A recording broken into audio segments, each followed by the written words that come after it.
तुमचं day 3ला transfer करायचं का डे 5 एम्ब्रिओला ट्रान्सफर करायचं हे तुमचे डॉक्टर ठरवतील. जर आपल्याकडे खूपच कमी एग्ज असतील, आपले एम्ब्रिओ पण एकदम ग्रेट क्वालिटीचे बनत नसतील आणि आतापर्यंत 2-3दा तुमचं IVF सायकल झालंय पण डे 5 पर्यंत एम्ब्रिओ कधी पोहोचलेच नसतील, तर शक्यतो डॉक्टर डिसिजन घेतात की डे 3ला आपण ट्रान्सफर करूया.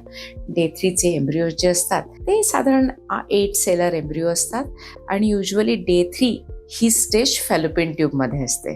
जेव्हा आपण डे 5 म्हणतो तेव्हा ही स्टेज फॅलोपियन ट्यूबमध्ये कम्प्लीट होते आणि डे 5 to 6चा एम्ब्रिओ आपल्या युट्राईन कॅव्हिटीमध्ये नैसर्गिकरित्या उतरत असतो आणि मग तो युट्रसला इम्प्लांट व्हायला सुरुवात होते. पण जेव्हा आपल्याकडे भरपूर एग्ज असतील, आपले एम्ब्रिओ पण चांगले बनत असतील, तर आपण डे 5 पर्यंत ते लॅबमध्ये वाढवतो आणि मग त्यातले 2 एम्ब्रिओज आपण प्रत्येक वेळेला कॅव्हिटीमध्ये ट्रान्सफर करत असतो. सो डे 5 ट्रान्सफरचा सक्सेस रेट हा जास्त समजला जातो.